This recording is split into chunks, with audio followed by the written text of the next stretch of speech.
नमस्कार साथियों, आपका आपके अपने परिवार अचीवर पर्वता में स्वागत है। इस वीडियो के माध्यम से आप जुलाई महीने के करंट अफेयर्स को देखेंगे। यह करंट अफेयर्स का दूसरा भाग है। इसके पहले का भाग आप प्लेलिस्ट में जाकर देख सकते हैं। तो चलिए समय को बर्बाद ना करते हुए पहले प्रश्न की तरफ मुखातिब हों। पहला सवाल है, चर्चा में रहे समीर बनर्जी का संबंध किस खेल से है? तो सही उत्तर होगा टेनिस। ध्यान दीजिएगा, इन्होंने विक्टर लिलोव को हराकर विंबलडन जूनियर का खिताब जीता है। ये भारतीय मूल के अमेरिकी हैं। रामनाथन कृष्णन यह खिताब जीतने वाले प्रथम भारतीय हैं। यदि विंबलडन सीनियर वर्ग की बात करें तो 2021 का खिताब नोवाक जोकोविच ने जीता, जो सर्बिया से संबंध रखते हैं। और महिला वर्ग में ऑस्ट्रेलिया के एशले बार्टी ने यह खिताब जीता है। विंबलडन का संबंध यूनाइटेड किंगडम से है और यह ग्रास कोर्ट पर खेला जाता है। ध्यान दीजिएगा, जबकि फ्रेंच ओपन कर्ले कोर्ट पर। किंग्स ऑफ कर्ले कोर्ट के नाम से राफेल नडाल को जाना जाता है। और यदि पुरुष वर्ग में बात करें तो नोवाक जोकोविच का यह छठा विंबलडन ट्रॉफी है। तो ये सब महत्वपूर्ण बातें जो इस टेनिस से संबंध रखते हैं। आइए अगले सवाल की तरफ मुखातिब हों। सवाल है दूसरा। सवाल है, 11 जुलाई 2021 को भारत के पहले तरल प्राकृतिक गैस सुविधा संयंत्र का उद्घाटन कहां और किसने किया? तो सही उत्तर होगा नागपुर में किया गया, नितिन गडकरी के द्वारा, जो सड़क एवं परिवहन मंत्रालय का भार संभाले हुए हैं। और यदि नागपुर की बात हो रही है तो ध्यान दीजिएगा, नागपुर को संतरा नगरी के नाम से भी जाना जाता है, संतरा नगरी। और यदि महाराष्ट्र की बात हो रही है तो महाराष्ट्र के अंबोली को जैव विविधता अधिनियम 2002 के तहत जैव विविधता स्थल घोषित किया गया। महाबलेश्वर की गुफा में चमगादड़ों में निपाह वायरस पाया गया, यह भी महाराष्ट्र से संबंधित है। और काला घोड़ा पर्व भी महाराष्ट्र मनाया जाता है। लावनी नृत्य का भी संबंध महाराष्ट्र से है। ध्यान दीजिएगा, महाराष्ट्र स्वतंत्र राज्य के रूप में 1960 में अस्तित्व में आया, जो गुजरात से अलग होकर बना था। तो ये महाराष्ट्र संबंधित महत्वपूर्ण तथ्य हैं। आइए तीसरे नंबर सवाल की तरफ चलें। सवाल है, हाल ही में किस राज्य ने एक स्वतंत्र विभाग स्वदेशी आस्था और संस्कृति विभाग की बनाने की घोषणा की है? राइट आंसर होगा असम के मुख्यमंत्री हेमंत बिस्वा शर्मा ने। हेमंत बिस्वा शर्मा असम के 15वें मुख्यमंत्री बने हैं। ध्यान दीजिएगा, इस विभाग की जो स्थापना हुई है तो यहाँ के जनजातियों के संस्कृति को संरक्षित करने के लिए यह इसकी स्थापना की गई है। असम की बात हो रही है तो असम के कुछ महत्वपूर्ण तथ्य ध्यान में रखेंगे। असम में कुल 7 नेशनल पार्क हो गए हैं, जिसमें रायमोना जो गोल्डन लंगूर के लिए है, एवं देहिंग परकाई राष्ट्रीय उद्यान जो कि नवीनतम है। और असम का शास्त्रीय नृत्य जो है वह सतरिया है। आइए अगले सवाल की तरफ मुखातिब हों। अगला सवाल है, अंतर्राष्ट्रीय स्तर पर मलाला दिवस का आयोजन कब किया गया? तो राइट आंसर होगा 12 जुलाई। ध्यान दीजिएगा, मलाला यूसुफजाई का जन्म 12 जुलाई 1997 को पाकिस्तान में हुआ था। और वर्ष 2012 में बालिका शिक्षा का समर्थन करने के कारण तालिबानियों ने इन पर गोली चला दी थी। वर्ष 2014 में मलाला यूसुफजाई एवं कैलाश सत्यार्थी को संयुक्त रूप से शांति का नोबेल पुरस्कार मिला है। और ध्यान दीजिएगा, इन्होंने मात्र 17 वर्ष की उम्र में नोबेल पुरस्कार जीता, जो कि विश्व में सबसे न्यूनतम उम्र की जीतने वाली हैं। इनके बी आर डिस्प्लेस्ड इनकी आत्मकथा है। और यदि नोबेल पुरस्कार की बात हो रही है तो ध्यान दीजिएगा, शांति का पहला नोबेल पुरस्कार सर हेनरी यूनांट को मिला, जिन्होंने रेड क्रॉस सोसाइटी, जिसका मुख्यालय जेनेवा स्विट्जरलैंड में है, इसकी स्थापना मई 1919 में की थी। वर्ष 2020 के शांति का नोबेल पुरस्कार वर्ल्ड फूड प्रोग्राम को मिला है, जिसका मुख्यालय रोम इटली में है और मदर टेरेसा को 1979 में शांति का नोबेल पुरस्कार मिला है। तो ये महत्वपूर्ण तथ्य जो आपके बीच में मैंने रखा। आइए पांचवें सवाल की तरफ बढ़ें। पांचवा सवाल है, यूरो कप 2020 का खिताब किसने जीता? सही उत्तर होगा इटली। इटली, इंग्लैंड को हराकर इटली ने यह खिताब जीता। लियोनार्डो बोनसी, जो कि जिनका उम्र 34 वर्ष है, यूरो कप के इतिहास में गोल करने वाले सबसे उम्र दराज खिलाड़ी बने। ध्यान दीजिएगा, इसका आयोजन प्रतिवर्ष 4 वर्षों में होता है और इसकी शुरुआत 1958 में हुई थी। 2016 का जो है यूरो कप पुर्तगाल ने जीता था और अभी तक में सबसे ज़्यादा स्पेन और जर्मनी ने 3 बार यह खिताब जीता है। यदि कोपा अमेरिका कप की बात करें तो 2021 का खिताब अर्जेंटीना ने जीता।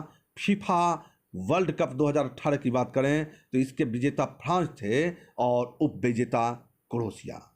यदि हम इटली की बात कर रहे हैं तो ध्यान दीजिएगा, इटली की राजधानी रोम है जो टाइबर नदी के किनारे बसा है और इटली के प्रमुख ज्वालामुखी हैं एटना और विगुवियस। भूमध्य सागर का प्रकाश स्तंभ स्ट्राम्बोली ज्वालामुखी है। और भी हम बात करें इटली से संबंधित तो विश्व खाद्य एवं कृषि संगठन, जिसका मुख्यालय रोम में है, वह भी इटली में है और इसकी स्थापना 16 अक्टूबर 1945 को हुआ था। विश्व खाद्य दिवस 16 अक्टूबर को मनाया जाता है और इटली की गंगा पो नदी को कहा जाता है। आइए अगले सवाल की तरफ बढ़ें। सवाल है छठा। सवाल है, चर्चा में रहा ग्रेवेलिया बोरो एवं डेक्सिपस क्लेनी किसकी प्रजाति है? तो राइट आंसर होगा आपका भूमिगत मकड़ी की प्रजाति। ध्यान दीजिएगा, यह असम में पाया जाता है। ग्रेवेलिया बोरो का नामकरण बोरो जनजाति से है। आईसीएस तुकारामी, जो कि मकड़ी की प्रजाति है, का नाम जो है, चूंकि मकड़ी के प्रजाति की बात हो रही है तो आईसीएस तुकारामी, जो कि मकड़ी की प्रजाति का है, का नाम 26/11/8 में शहीद कांस्टेबल तुकाराम ओम्बेले के सम्मान में रखा गया। यदि और भी प्रजाति की बात करूं तो जाइलोफस द्वीप की, जो कि सांप की प्रजाति है, का संबंध तमिलनाडु से है। सिस्तूरा हिरनकेसी, जो कि मछली की प्रजाति है। पायरोस्टीरिया लालजी, जो कि कॉफ़ी की प्रजाति है, अंडमान निकोबार में पाई जाती है। और असम की बात हो रही है तो आधुनिक असम के संस्थापक गोपीनाथ बारदोली को माना जाता है। बिहू असम का लोक नृत्य है। ध्यान दीजिएगा, बिहू असम का लोक नृत्य है। आइए सवाल है अगला, 7 नंबर सवाल है, 12 जुलाई 2021 को भारत का पहला क्रिप्टो गेमिक उद्यान का उद्घाटन कहाँ किया गया? तो राइट आंसर होगा आपका देहरादून। देहरादून उत्तराखंड। क्रिप्टो गेमिक पौधे जिसके उदाहरण हैं लाइकेन, फर्न, सेवाल, कवक। इस उद्यान का जो उद्देश्य है वायु प्रदूषण को कम करना है तथा औषधि निर्माण को बढ़ाना है। चकराता कस्बा में इसे खोला गया। चकराता कस्बा में से खोला गया। और उत्तराखंड की बात हो रही है तो उत्तराखंड के 4 धाम हैं, गंगोत्री उत्तरकाशी, यमुनोत्री उत्तरकाशी, केदारनाथ रुद्रप्रयाग और बद्रीनाथ चमोली। इसी 4 धाम की यात्रा के तहत ध्यान रखिएगा 440 मीटर की चंबा सुरंग बनाया गया है। और उत्तराखंड की बात हो रही है तो उत्तराखंड के नए मुख्यमंत्री बने हैं पुष्कर सिंह धामी। और उत्तराखंड की ग्रीष्मकाल राजधानी है गैरसैंड। और भारत का पहला जो राष्ट्रीय उद्यान है वह जिम कॉर्बेट है, जिसका पुराना नाम हेली राष्ट्रीय उद्यान था, जिससे होकर रामगंगा नदी प्रवाहित होती है। वर्ष 2020 में उत्तराखंड के आसन आर्द्र भूमि को रामसर साइट घोषित किया गया। भारत में कुल 42 रामसर साइट हैं। अगला सवाल है आपके लिए, प्रत्येक प्रश्नों के बीच में कुछ महत्वपूर्ण तथ्य जो आप ध्यान में रखें जो उससे संबंधित हैं। 8वें सवाल को लेकर हैं आपके बीच में, राष्ट्रीय डॉल्फिन अनुसंधान केंद्र कहाँ स्थापित किया जाएगा? राइट आंसर होगा पटना, बिहार। पटना बिहार। देखिए, भारत का राष्ट्रीय जलीय जीव गंगेटिक डॉल्फिन है। प्रोजेक्ट डॉल्फिन की शुरुआत 15 अगस्त 2020 को हुई है और इसका दूसरा नाम जो है सूसू है। डॉल्फिन एवं व्हेल जलीय स्तनधारी है। यदि बिहार की बात हो रही है तो ग्राम उजाला कार्यक्रम की शुरुआत आरा बिहार से हुआ है। बिहार का राष्ट्रीय उद्यान है वाल्मीकि राष्ट्रीय उद्यान। नवे सवाल की तरफ बढ़ें। सवाल है, प्रतिवर्ष जगन्नाथ यात्रा, जिसे हम दशावतार यात्रा के नाम से भी जानते हैं, का आयोजन कहाँ किया जाता है? तो राइट आंसर होगा पुरी, उड़ीसा। पुरी, उड़ीसा। इसे नव दिवसीय यात्रा भी कहा जाता है, जो आषाढ़ माह के शुक्ल द्वितीया को शुरू कर 10 दिनों तक चलाया जाता है। ध्यान दीजिएगा, इसमें कुल 3 रथ होते हैं। प्रथम रथ में भगवान जगन्नाथ, जो श्री कृष्ण के अवतार माने जाते हैं। द्वितीय रथ में बलभद्र भाई हैं और तृतीय रथ में सुभद्रा, जो कि बहन है। इस मंदिर को श्वेत पेगोडा भी कहा जाता है। किस पुरी के जगन्नाथ मंदिर को श्वेत पेगोडा भी कहा जाता है, जिसका निर्माण गंग वंश के शासक ने करवाया था।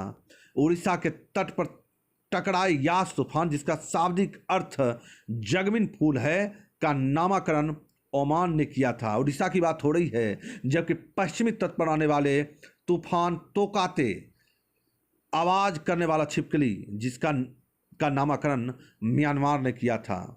लिंगराज मंदिर की बात करें तो वह भी उड़ीसा में है।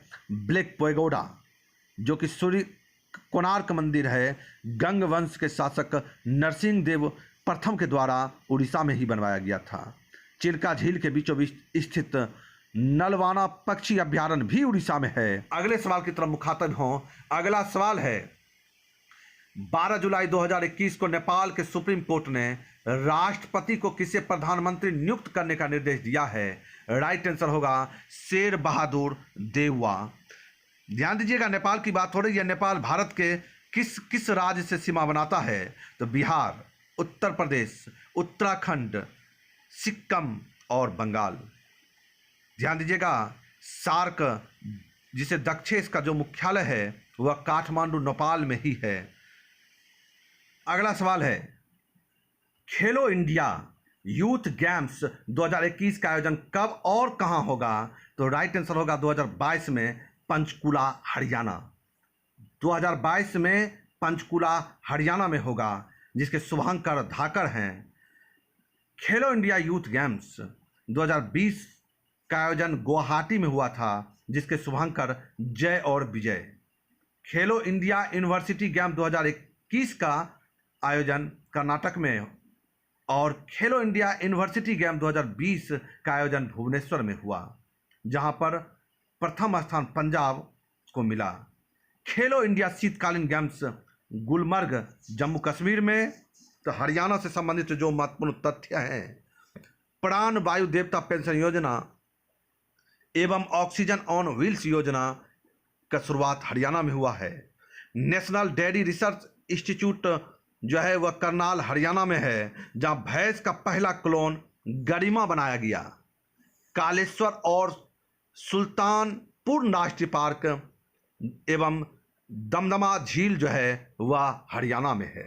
आइए, सवाल है अगला, national asset reconstruction company limited या बेड बैंक के प्रबंध निदेशक कौन बने?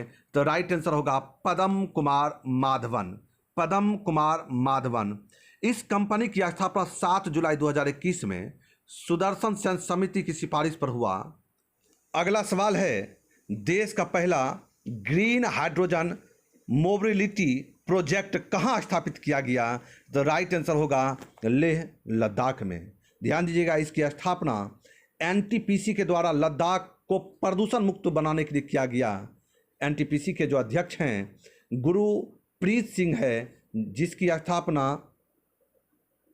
1975 में हुई थी। यदि बात हो कि लद्दाख को केंद्र शासित प्रदेश कब बनाया गया, तो 31 अक्टूबर 2019 को, जिसमें 2 जिला लेह एवं कारगिल है। श्रीनगर को लेह से जो जिला दर्रा जोड़ता है, श्रीनगर को लेह से जो जिला दर्रा जोड़ता है। आइए अगले सवाल की बात करें। अगला सवाल है, हाल ही में किस राज्य सरकार ने हाथी पांव रोग के उन्मूलन के लिए एक दवा अभियान शुरू किया है? तो राइट आंसर होगा महाराष्ट्र के उद्धव ठाकरे सरकार द्वारा। इस रोग के कारक हैं बुचेरिया ब्रोफैक्ट्री। यदि महाराष्ट्र की बात हो रही है तो भारत का पहला तरल प्राकृतिक गैस सुविधा संयंत्र नागपुर में लगाया गया है। डॉक्टर भीमराव अंबेडकर हवाई अड्डा नागपुर में है। पूर्ण एलपीजी कनेक्शन देने वाला पहला राज्य जो है हिमाचल प्रदेश है। और भारत में मलेरिया उन्मूलन का लक्ष्य जो है 2030 तक रखा गया है। और टीबी उन्मूलन है भारत में, उसका लक्ष्य 2025 तक रखा गया है। अगला सवाल है, अक्सर चर्चा में रहने वाली ब्लू ओरिजिन कंपनी किस देश की है? तो राइट आंसर होगा अमेरिका। यदि और बात करें तो अमेजॉन के वर्तमान सीईओ एंडी जेसी हैं। स्पेस एक्स एलन मस्क की कंपनी है। वर्जिन गैलेक्टिक्स कंपनी भी यूएसए की स्पेस कंपनी है, जो 11 जुलाई को 6 यात्रियों को अंतरिक्ष में भेजा, जिसमें से सिरिसा वांदला एक भारतीय अमेरिकी हैं।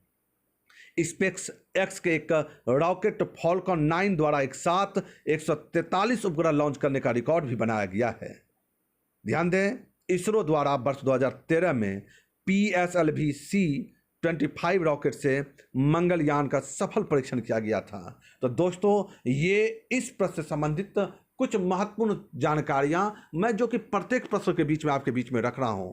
तो दोस्तों, आपको यदि यह वीडियो अच्छा लगा तो लाइक करते हुए जरूर शेयर करें, और यदि आप चैनल से नए जुड़े हैं तो चैनल को सब्सक्राइब करते हुए बेल आइकन के ऑल को जरूर प्रेस कर दें। मिलते हैं पुनः अगले वीडियो में। जय हिंद।